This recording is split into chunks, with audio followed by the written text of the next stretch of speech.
White bread is something that you can easily bake yourself, and in my opinion, there's nothing much better than fresh bread that fills your home with the most wonderful aroma. Welcome to Recipes by Karina, where I share with you how to make classic and simply delicious recipes. Make sure to subscribe for a new video each week. This recipe makes one perfect loaf of white bread. All you need is a few ingredients and some time.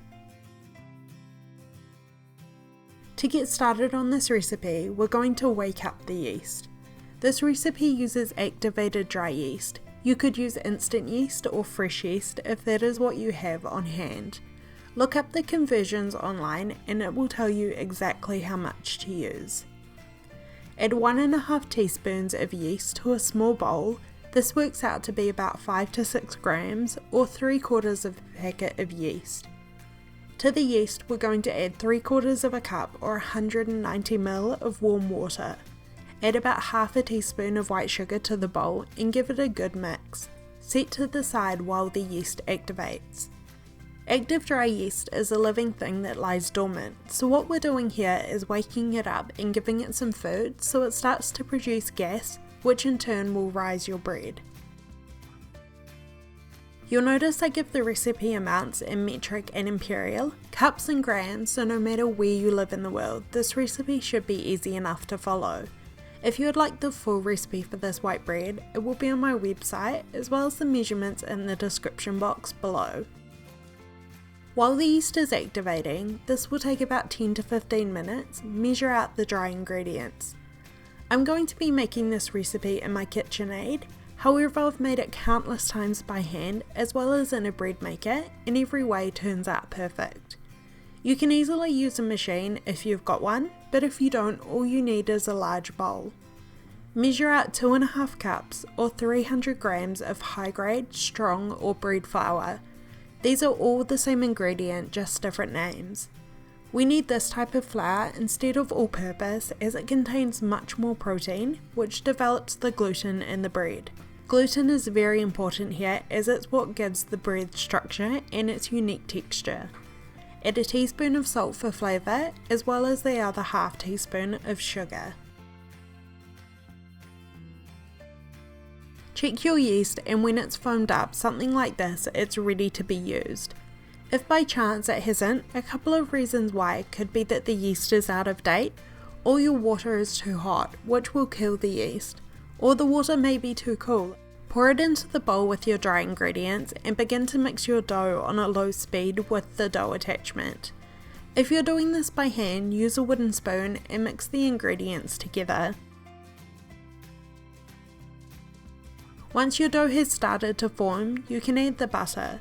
Some type of fat is common in a lot of breads, but it's not essential. It adds flavour as well as, in my opinion, a better texture to the bread and gives it a longer shelf life. We only need a tablespoon. You can substitute oil or shortening here if you would like, or completely leave it out.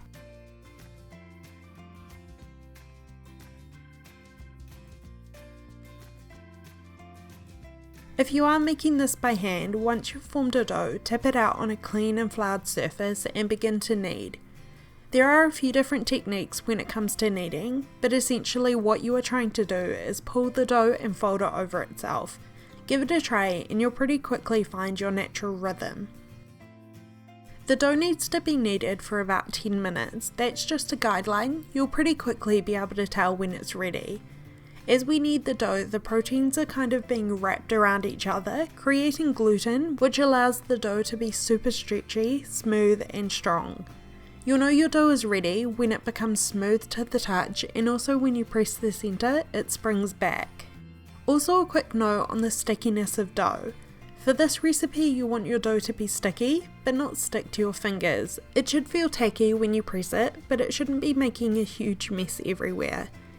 As you do continue kneading, the dough does tend to lose its stickiness, so if you are adding extra flour, make sure to do it in a small amount at a time so you don't dry it out. Now we should be ready to give the dough its first proof. Add a small amount of oil to a clean bowl, shape your dough into a ball and place it in the bowl and cover with plastic wrap or a damp tea towel. Leave your dough in a warm place for about an hour or until it has doubled in volume. When your dough is ready, flour your surface and turn the dough out. Give it just a quick knead to knock it back before shaping it, as we want to keep most of the air in.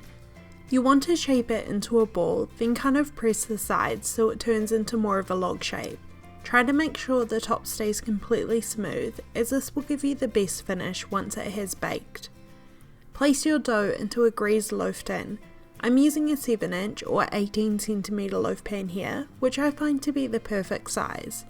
If you do want to use a 9-inch or 23cm loaf pan, I would recommend doubling the recipe. Cover your dough with a damp tea towel or place it at grab and leave to proof for a second time, which should take about 45 minutes. When your dough has domed up, it's ready to go in a 200°C or 400°F oven for about 25 minutes. It should be golden brown and sound hollow when tapped. Remove your bread from the tin immediately and place it on a cooling rack to stop it sweating. Leave it to cool completely before slicing. Your loaf should stay fresh for a couple of days, but it's best enjoyed the same day you bake it. I would love to see a picture if you try out this recipe. Remember to subscribe to my channel and take a look at my other recipes. Thank you for watching. I hope you enjoyed this recipe and I will see you on my next video.